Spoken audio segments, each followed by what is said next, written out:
And away we go. It's the DFS Early Bird presented by Awesemo.com. Dan Strafford, Dave Lockwood along with you on this Friday morning, getting ready for a 9-game NBA slate. And I know what you all are thinking. Thank goodness Dan is back, and I appreciate you guys caring so much about Dave, how the hell are you doing? Doing good, man. How was your trip?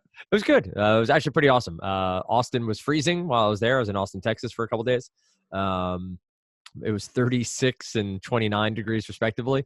When you leave the Northeast for Texas in March, you kind of expect a little bit warmer weather. You would think so. That's a pretty brutal time to go. It's a great moment when you're walking through the convention hall you're at for the reason you're there, and two different Austinites say, "Yeah, it's coldest day of the year." Can you believe that shit? I can, in fact. I can imagine that. No, that sucks. But nonetheless, it's been free. Dude, Northeast has been even colder. I can promise you that much. Yeah, past 2 days, I got back Tuesday night. Wednesday and Thursday have been brutal up here in Massachusetts. And the wind has been wicked too. It's been like 15 mile-an-hour winds consistently, so it feels even colder. Yeah, it sucks. But nonetheless, we do have a 9-game NBA slate. We are slowly, or maybe even fastly dropping into who the hell is going to be playing and what minutes are they going to be playing as we go forward. Drew Holiday out 7 to 10 days, I should say, not games. You have the LeBron James potential, or actually, they're saying they're going to limit his minutes, so no longer going to be topping out at 40 to 42 minutes. You're probably seeing between 28 and 32. He's not on this slate. Any key news or injuries that you are tracking for this slate outside of Drew Holiday and Joel Embiid being out again against Houston? Those are the two big ones here. Yeah, there's not a whole lot outside of that. I think the biggest thing here is that it's March 8th. We're getting close to that point where there really a lot of teams teams haven't had much to play for a little while now, but still it's something to keep a close watch on. So, like you said, the Drew Holiday being out, the lower abdominal strain, like I'm sure he probably would be playing if they had something to play for. Ricky Rubio is also doubtful again. That's another one. Goran Dragic, who the hell knows what's going on with this guy? Not sure it's all that important, but we'll make sure to point it out. There were a couple more that were actually semi-relevant. You already mentioned Embiid. Klay Thompson's expected back, so that's good, I guess. Man, they got blown off the court by the Boston Celtics. That was a brutal loss, man. That was a bad loss. Kyle Anderson, I think, is still out. And I think he's going to be out for a while, but, we'll continue to see decent minutes there from guys that we don't want to play. And, Kenneth Faried, wait to see what's going on with him. Again, not big stuff, but just trying to make sure we nail all of this down. For a 9-game slate, there actually isn't that much. And then the other one here would be Tristan Thompson. He is still out, and Ante Žižić is still out. So we'll continue to see Larry Nance playing heavy minutes at center, and Kevin Love, of course, getting his run as well. So, that's about it. It does look like Faried out at least 2 games with the left abductor strain. Okay. So waiting to see if he's also out Monday as well. But Friday and Sunday should be out, and then Monday potentially out as well. For the Houston Rockets, made mention of the Pelicans. We have Elfrid Payton 5K here on DraftKings against the Toronto Raptors. Not necessarily the best matchup.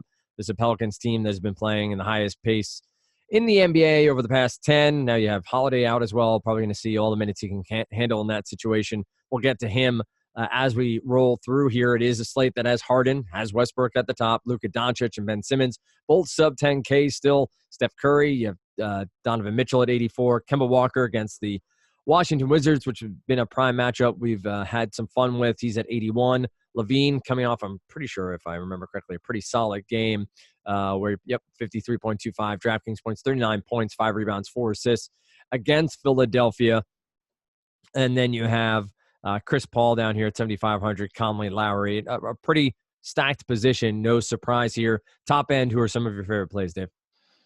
Yeah, it's not bad at all. And we'll get to the Drew Holiday situation in a second. Russell Westbrook on the second of a back-to-back. He had that game against Portland. Well, we don't know how that one's going yet, but Paul George is back. Russell Westbrook against the Clippers, though.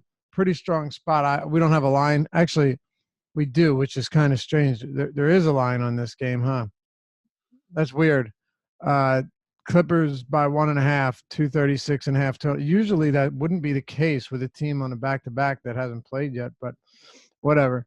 236.5 total. Expect a ton of scoring here. I do like Westbrook. How easy is it going to be to get to him? I think that's a different conversation. You have Harden on the slate against Philly in Houston. You have Westbrook. You have Jokic against Golden State. And then you have Paul George, sub 10K on DraftKings, and a few other guys that are playing really well. Luka Doncic coming off a huge game. Bradley Beal coming off another 50 fantasy point game. There are plenty of guys here. Ben Simmons is another one that, averaging a triple-double over his last 4, I believe it is. Maybe he's at less than 10 assists now, but still, played really well. There are some good high-priced options, but Russell Westbrook's definitely one of them. And so is Kemba Walker down at 8,100.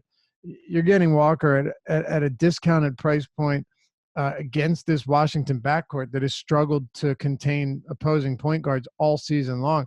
Look, he's had a few lousy games recently, but he's playing huge minutes right now. That's probably something that we want to keep in mind. And another thing here is when you're looking at the playoffs, right? When you're looking at the standings, sure, the Hornets wouldn't have a shot if they get in as the 8th seed. But right now, they are 1 game behind the Heat, right, for the 8th seed, right? They are 1 game back, and they are tied with the Magic. So the Hornets have plenty to play for. They're still trying to make the postseason. It doesn't matter what their fate is going to be once or if they get in. They're going to fight. So Walker, I expect to get another 37 minutes here. You give me 37 minutes at 8,100. It's really hard to pass that up. And I like him a lot there.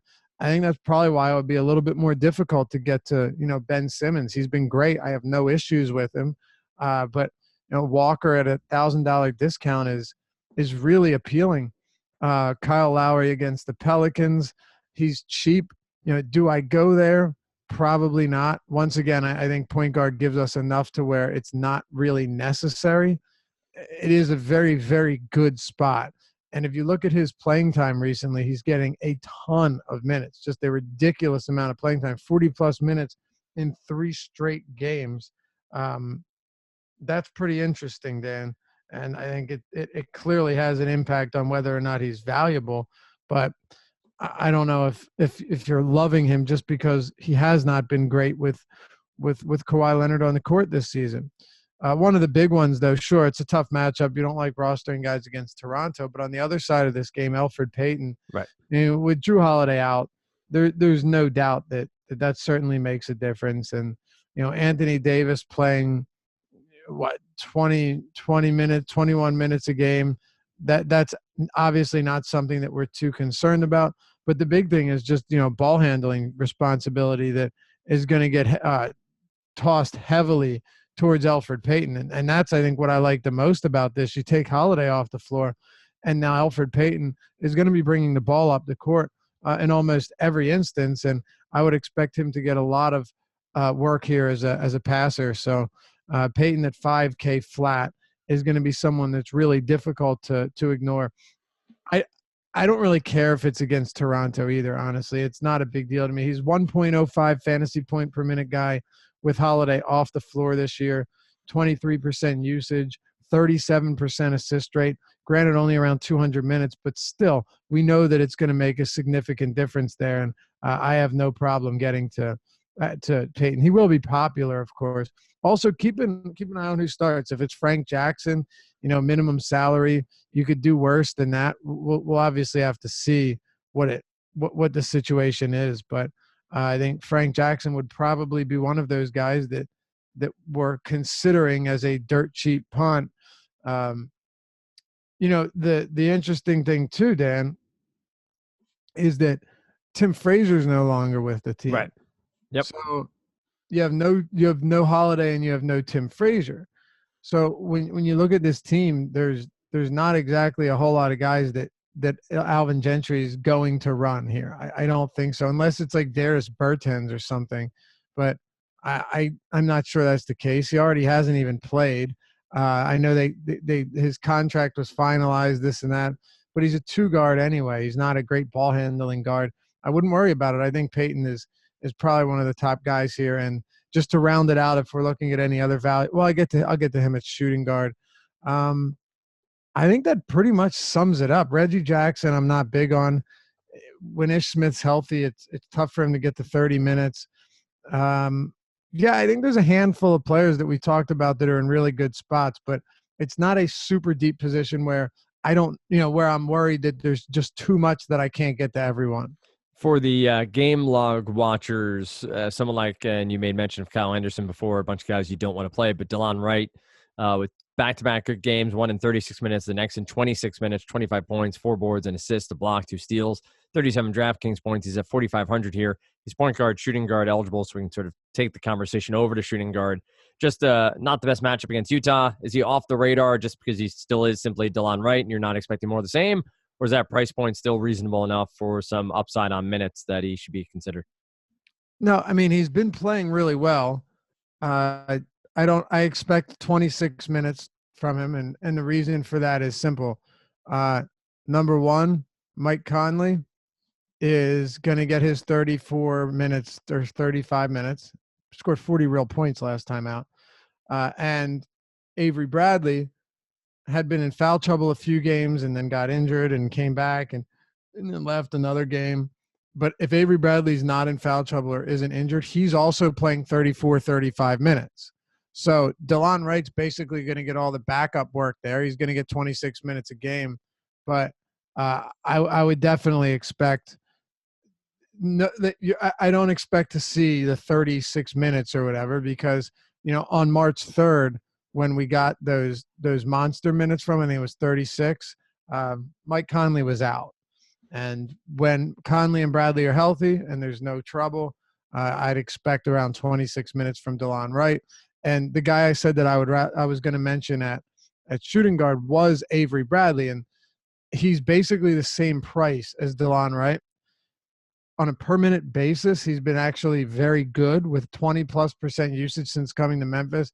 I know Wright's had a couple solid games, but I said it last game and the game before, I'll continue to roster Bradley over him because I like knowing that he's going to get an extra 8 or 9 minutes if everything goes according to plan. That makes sense. And he was listed as probable, I believe, with a left ankle that he's expected to play Friday night. Harden, Beal, Curry, Mitchell, Levine, Drew Holiday obviously out. You have Butler at 7,200, Lou Will at 68. We talked about Clay playing against Denver. He's at 6,100. Then you have the likes of Richardson, Barton, Ingles, Fournier, Lamb. And we go on from there. Top end, is it a Beal day against Charlotte? Do you prefer one of these other high-priced shooting guards? Or do you find the opportunity to maybe save a little bit here and go down cheaper? This has been an odd position lately because Beal's played really well. The pricing is tough. Like against Charlotte, do I hate him? No, but I just keep in terms of opportunity cost, I keep finding myself going elsewhere. I mean, he's now only $1,500 less expensive than Harden, who's facing Philly. I think Harden's going to tear the Sixers up. I mean, we saw what Zach LaVine did to him last time out. They have no rim protection. They're going to foul him like crazy in the paint. And this is actually a spot where if Harden's ownership is projected to be low, I'm going to probably have a lot of interest in James Harden. It's really that simple, Dan. All right, what else do we got at the top end of the position? Is it worthwhile to make our way to a cheaper price point, or do you have one or two guys?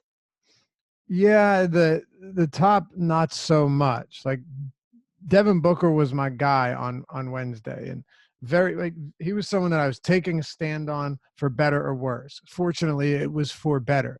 Now, there were some other quality games there, but if you went Booker over DeRozan, you were feeling great. He had a huge game, didn't even play the last couple minutes because of a blowout.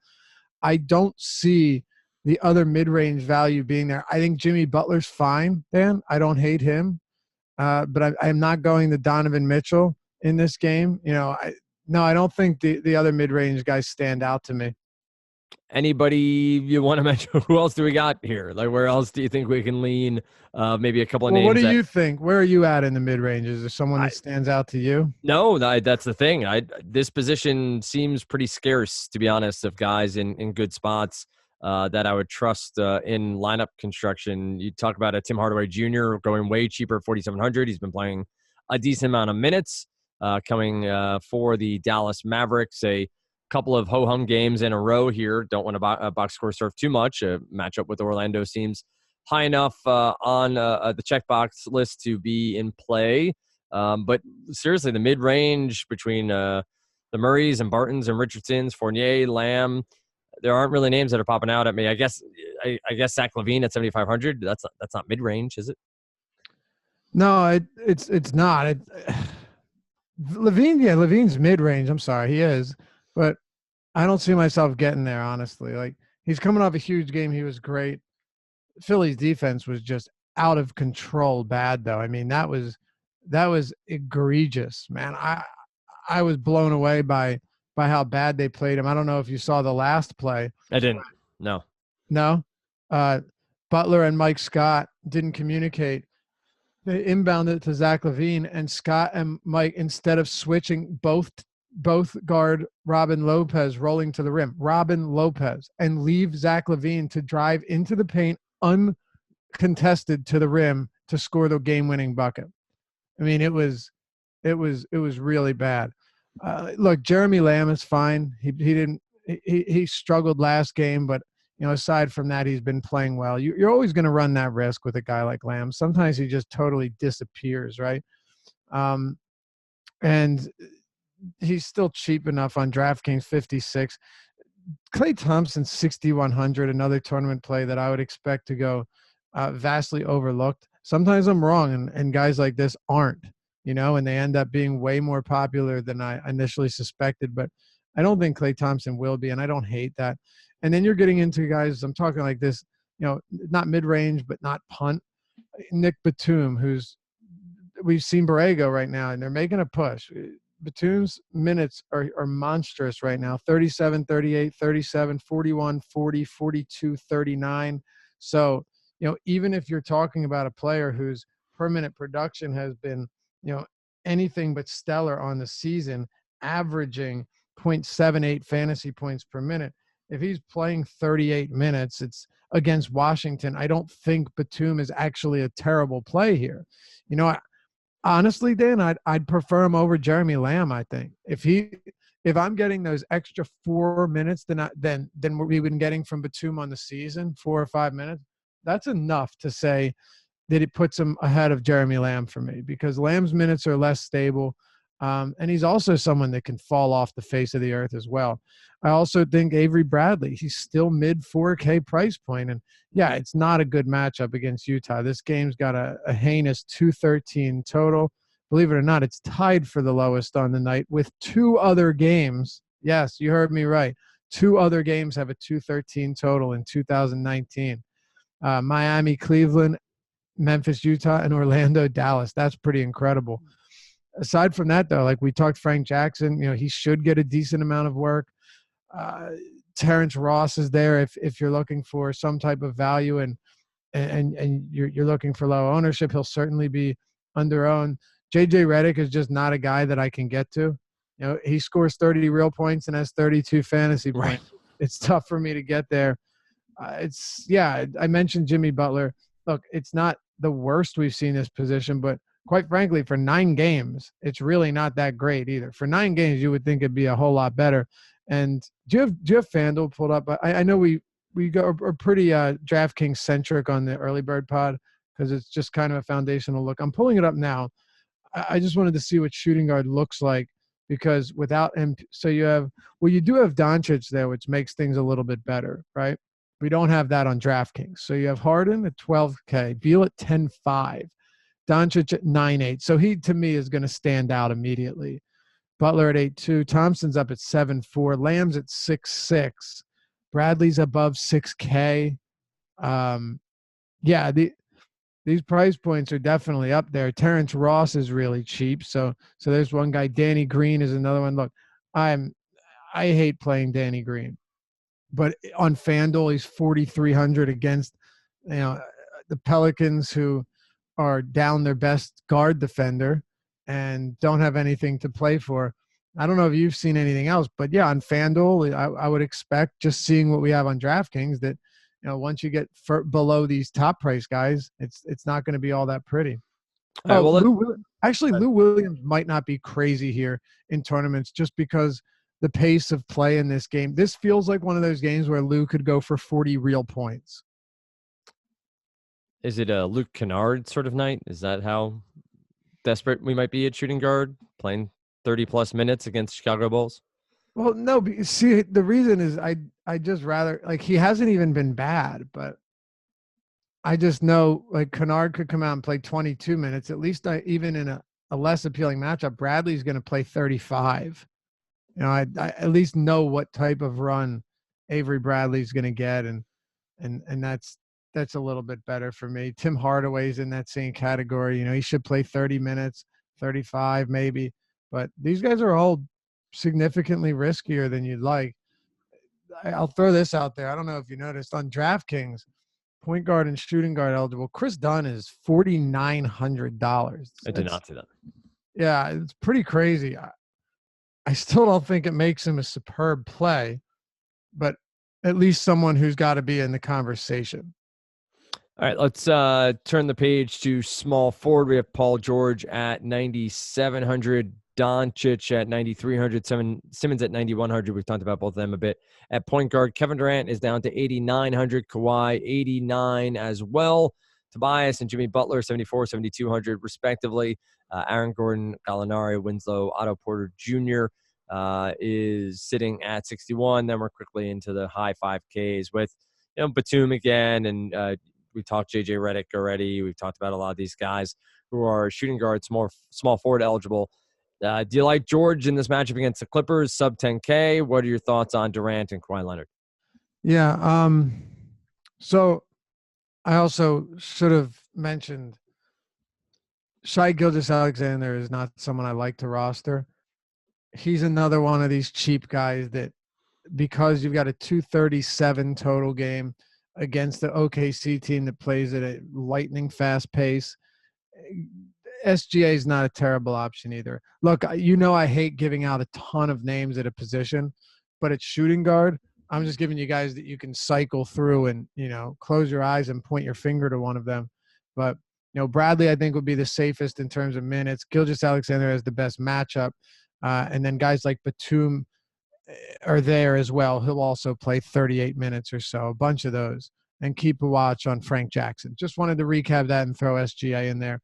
At small forward, you've got to like PG here. 9,700. That's crazy to me, man. Like, he's just better than that. He's so much better than that. Before he got injured, he was what, 10-4 before he got injured. He comes back at 10-3, drops $700 or $600. Yeah, I'll take that. I'll happily take that. He'd been posting monster games. Sure, the efficiency is going to wear off a bit. You're going to see a bit of regression, and we already began to over his last few games, but you're still getting 38, 40 minutes in regulation from him. What more do you need, right? Against this Clippers team that, in terms of wing defenders, they don't have it. They are forward defenders either. At the 4, the 3, I don't see anyone that's going to be able to really contain Paul George whatsoever. You're getting him at less than 10K. That's tough to get away from. I mean, I'll take him over Durant here any day of the week. They're not that different in price. What are your thoughts on Kawhi Leonard? 89 on DraftKings. On FanDuel, he's 9.6 and $1,100 cheaper than George. I will say this much before I throw it to you. I still have had a tough time getting to Leonard, even since he's dropped below 9K. Yeah, I just somebody I'm not really typically comfortable rostering at 8,900. I'd rather roster Luke at 93. Yeah, I Doncic is that sort of player for me. Absolutely agree with that. I'd rather have Ben Simmons too, I think. Yeah, with Embiid off the floor, I think definitely. I think the usage is there and the rebounds are there. I like Kawhi Leonard as a player. Love watching him play, but just from a DFS perspective, I struggle justifying a price point. 8,300, different story. 89, that's 600. I do think it's a big difference. Good matchup here. I guess, what did we say we had a line on this one? We don't yet, right? On which one? On Raptors Pelicans. It is, yeah, we do. Toronto by only 4.5 on the road, 232.5 total. So our highest totals are Clippers, OKC. That's at the Staples Center, 236.5 total. Clippers by 1.5. I love that they're 1.5 point favorites, finally getting some respect. They were 4-point dogs in a neutral matchup at the Staples Center against the Lakers the other day. It was absurd, absurd. And I said that many times before that game even happened. So I'm not, Monday morning quarterbacking this. It was ridiculous. I guess it was, LeBron's going to activate. Well, I guess he forgot where the button is. And then you have Golden State versus Denver, 233 total. Warriors, 6.5 points at home. 6.5 point favorites at home, man. They've looked pedestrian. And, yeah. I know they can flip the switch at any point, but. Yeah, it's rare that we see them not at least like 9 or 10, no matter who they're facing. Maybe if it was Houston, yeah. And Denver's a good team. And then you have two more in the 230s. You got New Orleans, Toronto, 232.5, Raptors by 4.5. And Charlotte at home hosting Washington, 234 total, Charlotte by 5. And we got Philly and Houston. We don't have a line on that one yet. Honestly, Dan, I don't know why. We knew Embiid's out, so that should give us that information. For Reed, isn't worth the line being held. I would be shocked. Unless somebody else is potentially out, unless this is a rest game for Chris Paul or Jimmy Butler or Tobias Harris that we're not quite aware of yet. Maybe. I don't know. By the way, Pinnacle took the Clippers and Thunder game offline, but I think that's actually a very fair. I don't have any problem with that. I wouldn't be surprised to see when that game tips off if it's like OKC -2, but I still think regardless it's going to be a real competitive line and a super high total. But no, I'm with you on Leonard. It's been pretty difficult to get there. We can talk a little value it. Well, I'll get to a couple of mid-range guys. I agree with you, but on Doncic, your Doncic point specifically, like if you did want to go to Leonard, just probably going to go to Doncic instead. Yeah.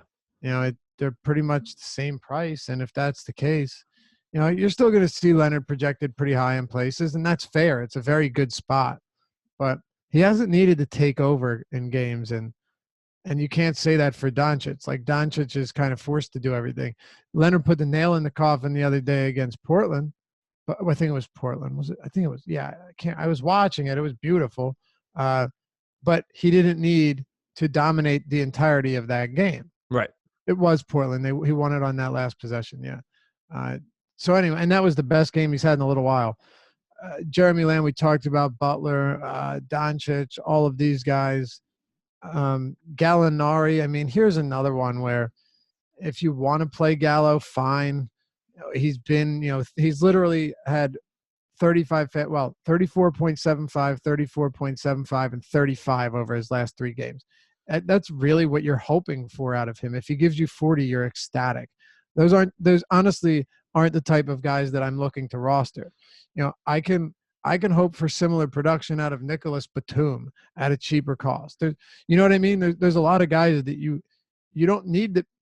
I think personally Gallinari should be below 6K. If he's 5,700 or so, then he's a much more reasonable option. But I don't really see that being the case in this sense, and it hasn't been for most of the season. Even since Tobias Harris has left, you haven't seen a massive uptick in really anything.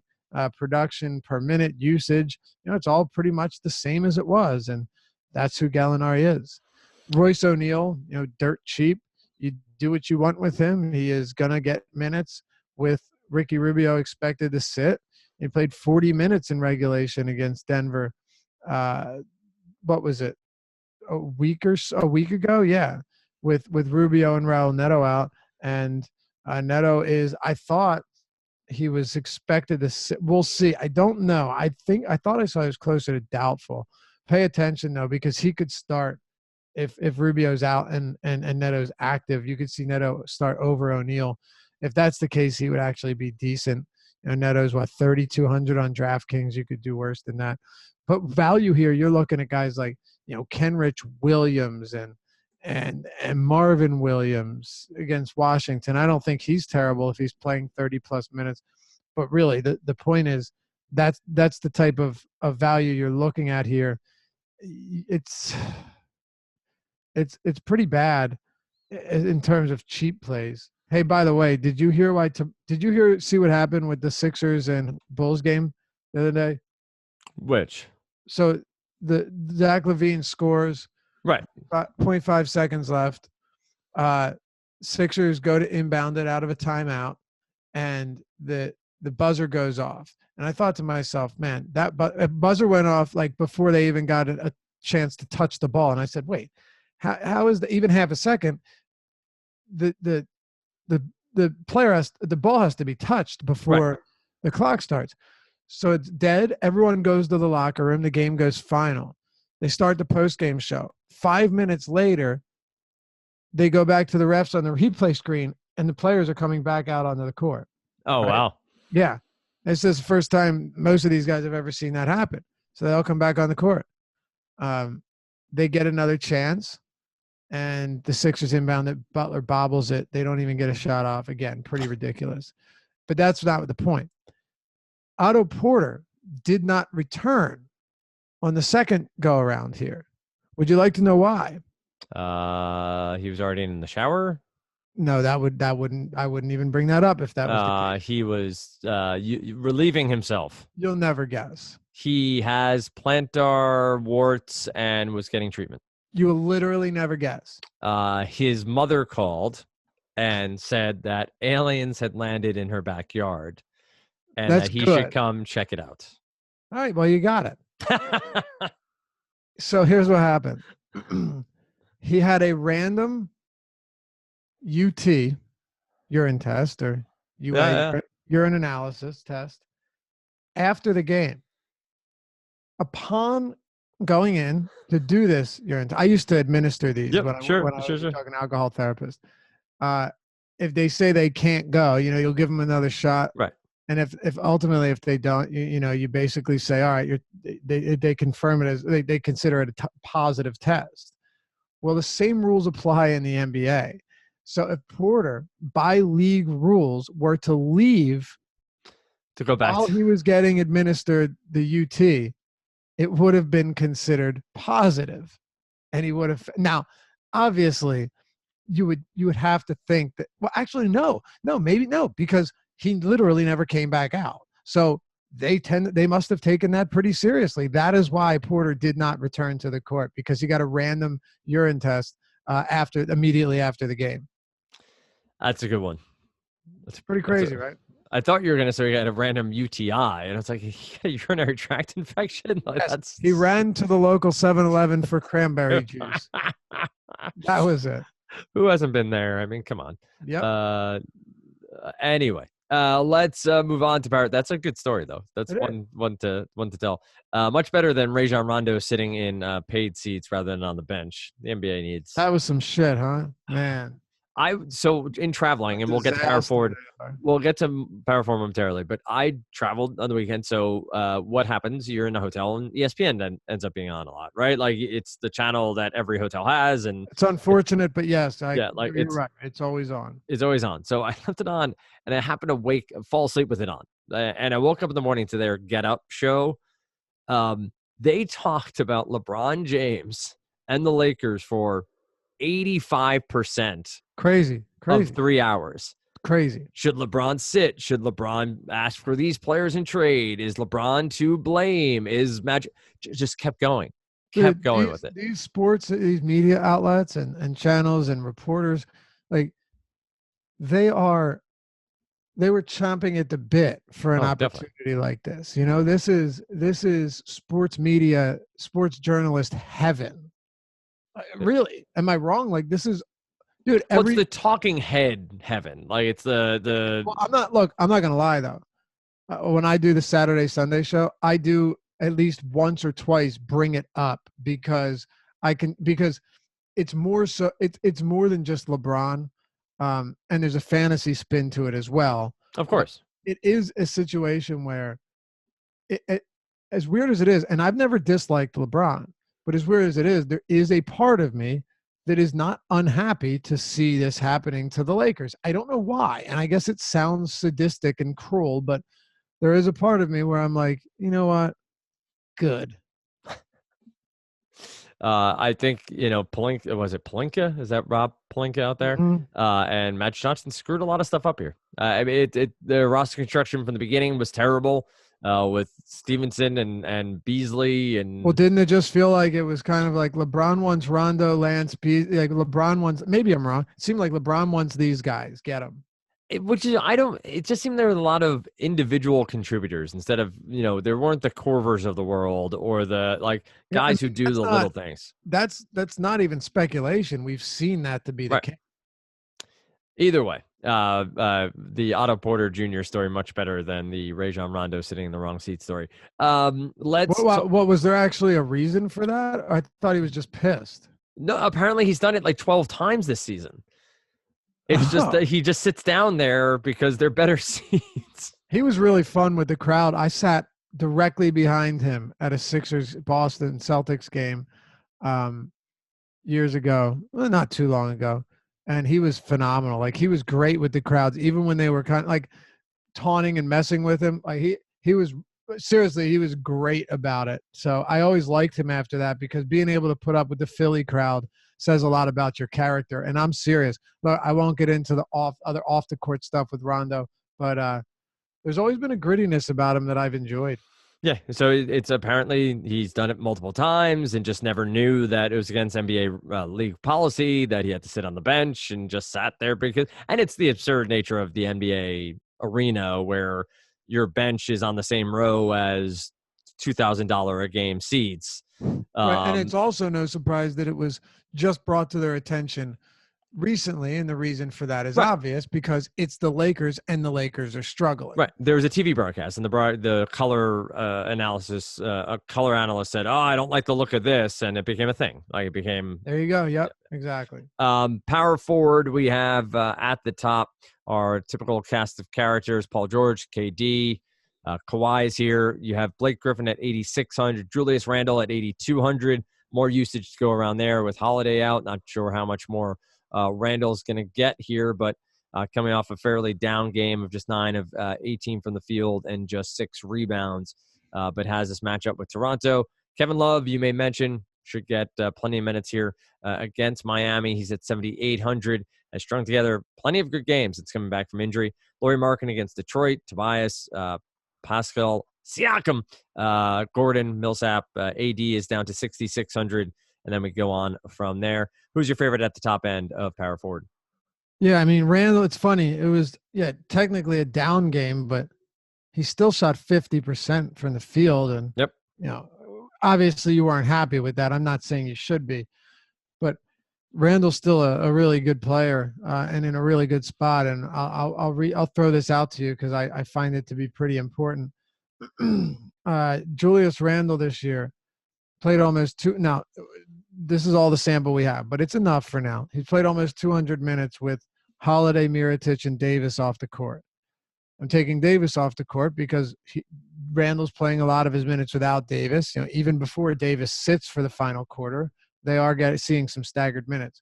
Well, without Mirotic, who is in Milwaukee, without Holiday, who is hurt, and without Davis, who is limited, Randle has a 36% usage rate, 36%, 25% assist rate, 12.5% rebounding rate, and 1.4 fantasy points per minute. 1.4 fantasy points per minute. Really, really good numbers. Taking Holiday off the court, now you look at this team, and, he was one of the highest usage players on this squad. Elfrid Payton is not going to soak up all of those opportunities. Neither is Darius Miller or Kenrich Williams or whoever else happens to get more minutes as a result. Frank Jackson, the list goes on, and the fact remains the same.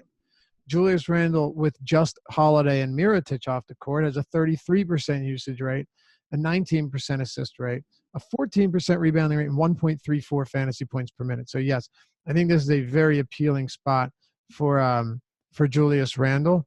Now, to be fair, it is Toronto, and it is a tough matchup. But Randle went in against the Stifle Tower in Utah and dropped, with 54 fantasy points. The following game in the back-to-back series, he had only 35, but he did still have 23 points against a very tough Denver team, 53 fantasy points. It's not like he can't do it in tough matchups. He can, and he's done it many times before. So for that reason, I definitely have no issues with Randle whatsoever. He's a pretty interesting option to me on this slate, and I suspect I'll have quite a bit of him. We talked about George Leonard and Durant here, so we'll skip over them. Blake Griffin at 8,600 on DraftKings is okay. Not huge on it. 85 on FanDuel. I mean, it's definitely a fair price. There's no getting around that.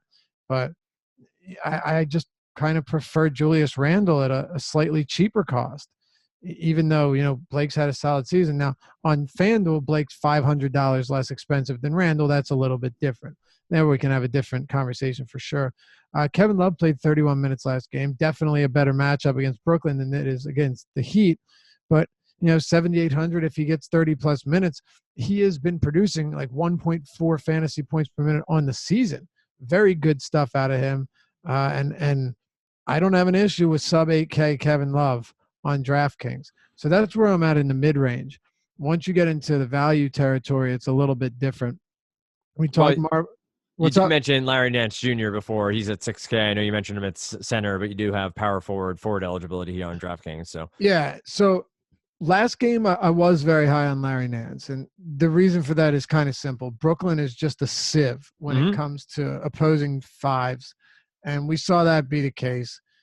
17 points, 10 rebounds, 3 assists, 4 steals. This one's a little different. He's up to 6K, and mind you, Larry Nance, when he was starting games before with Thompson and everybody out, was starting next to like Chetty Osman or someone that was hardly less, or was way less of an influence from a usage standpoint. Kevin Love, and also rebounding. Kevin Love is an excellent rebounder, 30 rebounds over his last 2 games. He is a solid scorer, and he is definitely going to make Nance less appealing in that spot. So I don't know if I get to Nance here like I did last time, because Miami's front court defense is still pretty stout. This game has a super low total, tied for the lowest on the slate. That's what has me a little bit hesitant to pull the trigger there. If I'm going, tournament play on that team, just give me Kevin Love. But we talked Kenrich Williams, Marvin Williams. Kenrich should see a decent amount of opportunity here. He's already playing 34 or so minutes 35 minutes per game. With Drew out, that gives you a little more opportunity. $4,000. If you get 25, 30 fantasy points, it's not killing you. I don't think it will on this slate unless value opens up. Frank Kaminsky had been playing significant minutes. He went from, getting DNP CD'd forever and then played 24, 28, and 23 with quality production in 3 straight. He's sub 4K still. Against Washington. I don't think it's crazy at all to consider Frank Kaminsky, and you could almost make the argument that he's a better play than Kenrich Williams. At least on a per minute basis, Kaminsky hasn't been bad this season. He's more over a fantasy point per minute, while Kenrich Williams is significantly lower. I don't think it's the wildest it wouldn't be the wildest decision to make to get some exposure to Frank Kaminsky, just hoping that he continues to play around 24 minutes per game, because he's playing well and he's contributing a lot. Anybody else worth mentioning here at power forward before you want to close out with center? I think that's it. I mean, I'll obviously do a deeper look for the deep dive, which will be out around 2:30 p.m. Eastern time for this slate. But right now, that's good enough.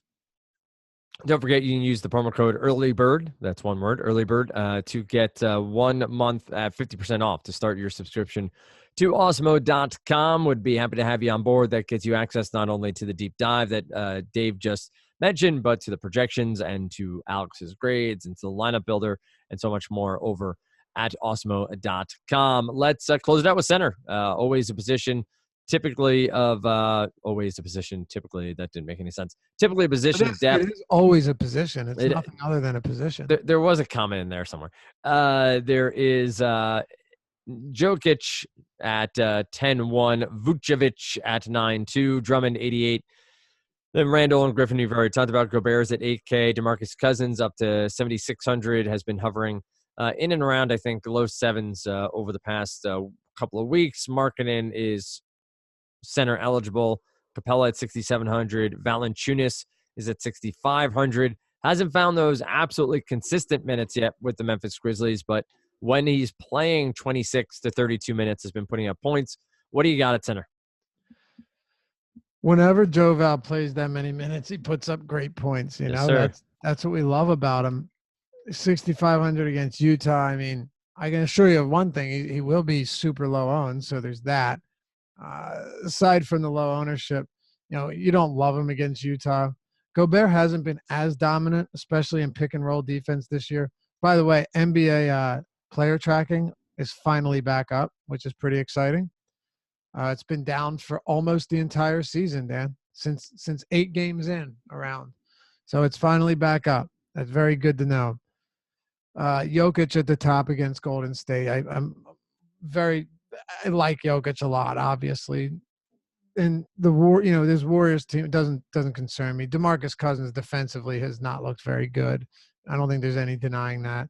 Jokic coming off of, really a handful of just decent games.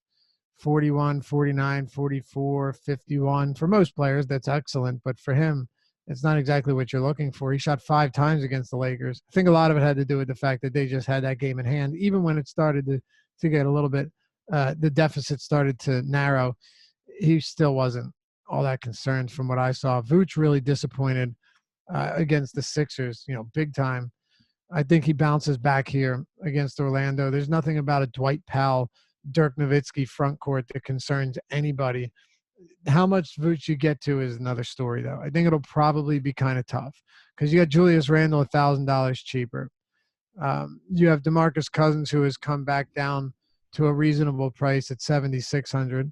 Mind you, the blowout last game, he only played 25 minutes. The whole team, Cousins played a few minutes into the fourth, almost got in a massive fight with Aaron Baines, and then came off.